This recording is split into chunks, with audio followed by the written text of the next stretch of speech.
And she says, submarine races, Johnny. Well, there's no water around here. But, good one, Johnny, but seriously, what has this got to do with Operation Security or OPSEC? Why, nothing, Doc. And that's what makes it so gosh darn funny. But what isn't funny, Doc, are those commies. And that's why I'm going to keep telling you about Operation Security, or OPSEC. We've already established, Doc, that we have potentially 9,896.248 unclassified events that need to take place before your atomic test. Now what we have to determine, Doc, of those 9,896.248 events might contain critical, sensitive information, Doc. Bits and pieces, pieces of the puzzle, if you will, Doc. Pieces of the puzzle that might give away the whole picture. I think I've got it, Johnny. The test date, the time, That's right, Doc. Keep going. size of the payload, the altitude destination, shipment of atomic materials, That's right, Doc. atomic weapons technology. And 100 more, Doc, but I think you've got it. Okay, Johnny, so what's next?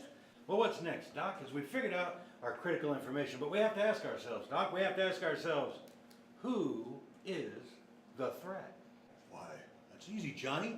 Those gosh darn commies. That's right, Doc. Commies are everywhere. And that's why we have to be so careful about protecting our critical information. Why, if we don't protect our critical information, Doc, before you know it, commies will have 1,000 atomic missiles pointed at us. And we can't have that, Doc. We just can't have it. Calm down, Johnny. That will never happen, and you know it. Well, maybe not, Doc. But protecting America's atomic secrets has to be our #1 priority. Why, just look what Julius and Ethel Rosenberg did, Doc. We can't let that happen here, Doc. We can't let that happen on our watch. Okay, Johnny, okay. So what's next? How do we keep the commies away from our secrets? What we have to determine, Doc, is just how vulnerable our information is. Spies are everywhere, Johnny. I would say that every bit of our sensitive information is subject to collection by the enemy. It is, Doc, but let me tell you this. You know what, Doc? We're the greatest nation on earth. The greatest nation on earth. We have technology, and that gives us an edge, Doc, but I gotta tell you, even with all that, our information, our critical information, why, it's still very vulnerable, Doc. Sure, it's vulnerable, Johnny. We all get that. But what's the risk to the information? Well, of course, that depends on the sensitivity of the information, Doc. But let me remind you, Doc, we're not just talking about classified information. Well, heck no. We're talking about that stuff you mentioned earlier. All that sensitive but critical information that is critical to our operations. And if you think about it, Doc, the unclassified information is at a greater risk because it's easier for the commies to get their grubby paws on. Why, just think about this, Doc. Why, a commie?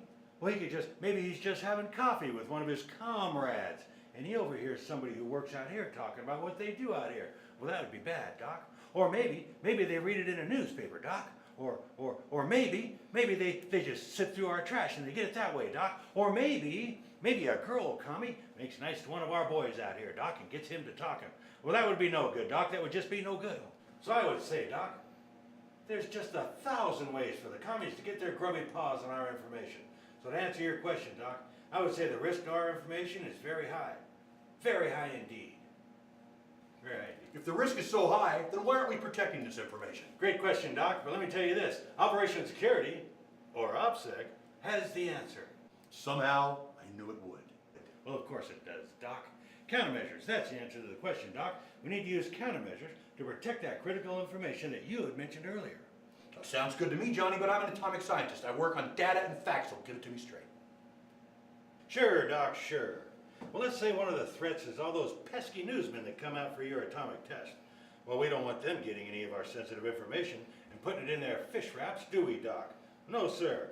So how's about we create a place for them far away from the test where they can see the test but can't overhear or figure out any of our sensitive information? How about we make everyone wear badges, Johnny? Badges that show security clearance so we can determine if someone is authorized in our sensitive areas. Sure, Doc, sure. And if I know anything about spies, Doc, it's that they're suckers for a beautiful dame. So how's about we find us a Miss Atomic Bomb? With her around, the spies will be chasing after her. We'll plumb forget about chasing our secrets. Sounds great, Johnny. Let me try another one. I liked your last one, Doc. Go ahead. How about we build a wall 20,000 feet high around the atomic test site? We'll paint it sky blue. It's in the desert. The weather never changes here anyway. I don't think anyone will notice. You know, Doc, before I came out here, everyone told me what an odd group of fellows you atomic scientists are, and until this very moment, I had no idea what they were talking about. Be that as it may, Johnny, this wonder program of yours called Operation Security, Or OPSEC. is just cooler than absolute zero.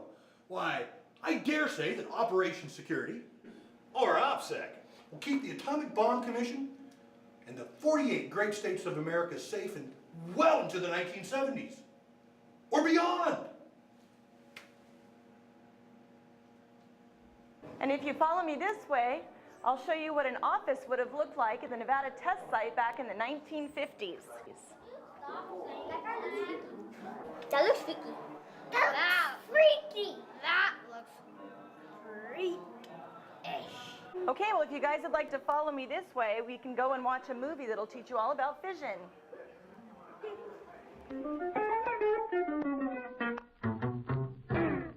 It's the drink that you don't pour. Now when you take one sip, you won't need any more. It's small as a beetle, or big as a whale. Atomic cocktail. Falls a splash all around the place. When you see it coming, just grab your suitcase. It'll send you through the skies like air mail. Atomic cocktail. You push a button, turn the dial. Your work is done for miles and miles.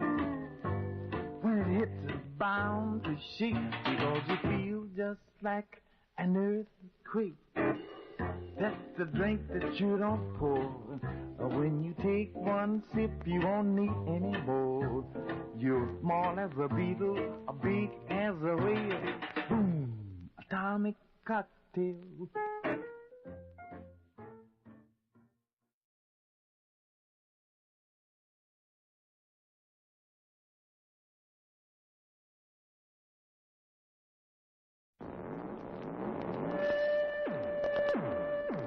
Well, I was blown out of bed, hit in the head, saw 3 flashes of atomic red, spun around town, shot on the ground, swirled and swirled 3 times faster than sound. It was a 50 milliton.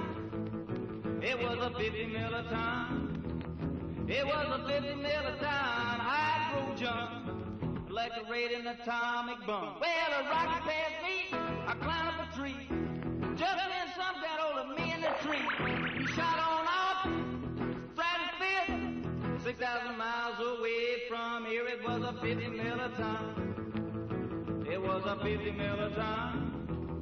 It was a 50 milliton, a hydrogen, like a radiant atomic bomb. We can't let that happen here, Doc. Not on our watch. Okay, Johnny, okay. I'm glad you think it's okay. I thought it was pretty cool to be okay. But what's the flag? You know, now.